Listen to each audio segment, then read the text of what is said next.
ರಾಜ್ಯ ಕಾಂಗ್ರೆಸ್ ಸರ್ಕಾರ ಅಧಿಕಾರಕ್ಕೆ ಬಂದು 1000 ದಿನ ಪೂರೈಸಿದ ಹಿನ್ನೆಲೆ ಹಾವೇರಿಯಲ್ಲಿ ಇವತ್ತು ಬೃಹತ್ ಸಮಾವೇಶ ನಡೆಯುತ್ತೆ. ಭೂ ಗ್ಯಾರಂಟಿ ಸಮರ್ಪಣೆ ಹೆಸರಲ್ಲಿ ಹಾವೇರಿಯಲ್ಲಿ ಇವತ್ತು ರ್ಯಾಲಿ ನಡೆಯಲಿದ್ದು 1 ಲಕ್ಷಕ್ಕೂ ಅಧಿಕ ಜನರಿಗೆ ಹಕ್ಕುಪತ್ರ ವಿತರಣೆ ಮಾಡಲಾಗುತ್ತೆ. ಬೆಳಗ್ಗೆ 11 ಗಂಟೆಗೆ ಸಮಾವೇಶವನ್ನ ಸಿಎಂ ಉದ್ಘಾಟಿಸುತ್ತಾರೆ. ಲಕ್ಷಾಂತರ ಜನರು ಸಮಾವೇಶದಲ್ಲಿ ಭಾಗಿಯಾಗಲಿದ್ದಾರೆ. ಬಿಜೆಪಿ ರಾಜ್ಯಾಧ್ಯಕ್ಷ ವಿಜಯೇಂದ್ರ ಪರ ಬಾಗಲಕೋಟೆ ಬಿಜೆಪಿ ಜಿಲ್ಲಾಧ್ಯಕ್ಷ ಬ್ಯಾಟಿಂಗ್ ಮಾಡಿದ್ದಾರೆ. 2028ಕ್ಕೆ ವಿಜಯೇಂದ್ರ ಸಿಎಂ ಆಗೋದು ಸತ್ಯ ಅಂತ ಶಾಂತಗೌಡ ಪಾಟೀಲ್ ಹೇಳಿದ್ರು. ಸೂರ್ಯ ಚಂದ್ರ ಉದಯಿಸೋದು ಎಷ್ಟು ಸತ್ಯವೋ ವಿಜಯೇಂದ್ರ ಸಿಎಂ ಆಗೋದು ಅಷ್ಟೇ ಸತ್ಯ ಅಂದಿದ್ದಾರೆ.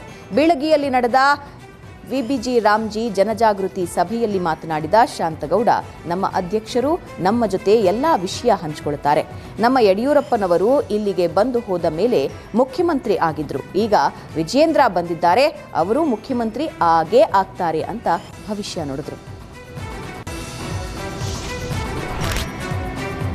ಬಾಗಲಕೋಟೆ ಬೀಳಗಿ ಪಟ್ಟಣದಲ್ಲಿ ರಾಮ್ಜಿ ಕಾರ್ಯಕ್ರಮ ನಡೆಯಿತು. ಈ ವೇಳೆ ಮಾತನಾಡಿದ ವಿಜಯೇಂದ್ರ, ಮುಂದಿನ ಚುನಾವಣೆಯಲ್ಲಿ ಮತ್ತೊಮ್ಮೆ ಬಿಜೆಪಿ ಗೆಲ್ಲಬೇಕು ಅಂದ್ರೆ ನಮ್ಮ ಶಾಸಕರು ಬೂತ್ನಲ್ಲಿ ಕೆಲಸ ಮಾಡುವಂತೆ ಕರೆ ಕೊಟ್ಟರು.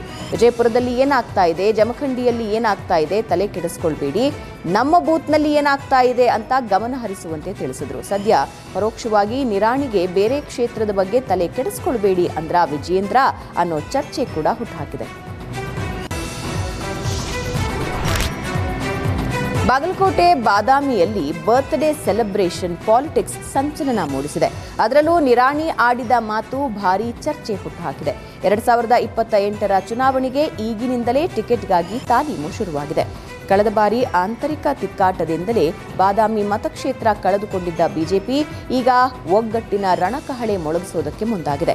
ಭಿನ್ನಮತದ ಕಾರಣ ಕೈ ಅಭ್ಯರ್ಥಿ ಬಿಬಿ ಚಿಮ್ಮನಕಟ್ಟಿ ವಿರುದ್ಧ ಬಿಜೆಪಿಯ ಶಾಂತಗೌಡ ಸೋಲು ಕಂಡಿದ್ರು.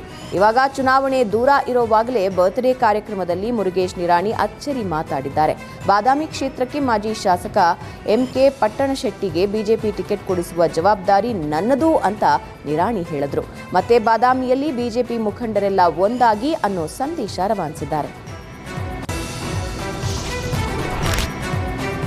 ಹಾಸನದಲ್ಲಿ ನಡೆದ ಬೃಹತ್ ಸಮಾವೇಶದ ಯಶಸ್ಸು ಜೆಡಿಎಸ್ ನಾಯಕರಲ್ಲಿ ಹೊಸ ಚೈತನ್ಯ ತುಂಬಿದೆ. ಈ ಉತ್ಸಾಹವನ್ನ ಮತಗಳನ್ನಾಗಿ ಪರಿವರ್ತಿಸೋದಕ್ಕೆ ಮುಂದಾಗಿರುವ ದಳಪತಿಗಳು ಈಗ ಸರಣಿ ಸಮಾವೇಶಗಳನ್ನು ನಡೆಸೋದಕ್ಕೆ ಮಾಸ್ಟರ್ ಪ್ಲಾನ್ ರೂಪಿಸಿದ್ದಾರೆ. ಮಾಜಿ ಪ್ರಧಾನಿ ಎಚ್.ಡಿ. ದೇವೇಗೌಡರ ನೇತೃತ್ವದಲ್ಲಿ ಈ ಎಲ್ಲಾ ಸಮಾವೇಶಗಳು ನಡೆಯಲಿದ್ದು ಪಕ್ಷ ಸಂಘಟನೆಗೆ ವೇಗ ನೀಡೋದಕ್ಕೆ ಜೆಡಿಎಸ್ ಸಜ್ಜಾಗಿದೆ.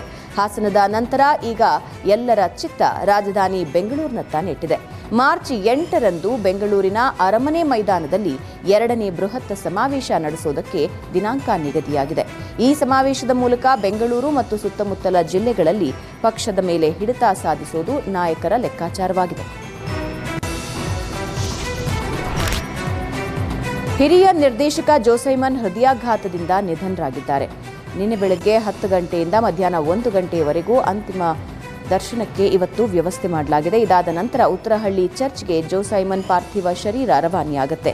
ಬಳಿಕ ಟಾಟಾ ಫೋರಂ ಹತ್ತಿರ ಇರುವಂತಹ ಶಿಲಬೆಯ ಹತ್ತಿರ ಜೋಸೈಮನ್ ಅಂತ್ಯಕ್ರಿಯೆ ನಡೆಯುತ್ತೆ. ಇನ್ನು ನಿನ್ನೆ ಫಿಲ್ಮ್ ಚೇಂಬರ್ ಕಮಿಟಿಯಲ್ಲಿ ಸಭೆ ಮಾಡುವಾಗಲೇ ಜೋಸೈಮನ್ಗೆ ಹೃದಯಾಘಾತ ಆಗಿತ್ತು. ರಾಜೀವ್ ಗೌಡ ಬೆಂಬಲಿಗರಿಗೆ ಭರ್ಜರಿ ಔತಣಕೂಟ ಏರ್ಪಡಿಸಲಾಗಿತ್ತು. ಶಿಡ್ಲಘಟ್ಟ ಪೌರಾಯುಕ್ತೆಗೆ ಬೆದರಿಕೆ ಪ್ರಕರಣದಲ್ಲಿ ಜೈಲು ಸೇರಿದ್ದ ರಾಜೀವ್ ಗೌಡ ಪಾಪ ಪರಿಹಾರಕ್ಕೆ ಸಾದಲಿ ಗ್ರಾಮದ ಸಾದಲಮ್ಮ ದೇವಿಯ ಪೂಜೆ ನೆಪದಲ್ಲಿ ಬಾಡೂಟ ಆಯೋಜನೆ ಮಾಡಲಾಗಿತ್ತು. 1 ಟನ್ ಮಟನ್ ಹಾಗೂ 1 ಟನ್ ಚಿಕನ್ ಮಾಡಲಾಗಿತ್ತು. 5,000ಕ್ಕೂ ಹೆಚ್ಚು ಜನ ಬಾಡೂಟ ಸವಿಯೋದಕ್ಕೆ ಮುಗಿಬಿದ್ರು.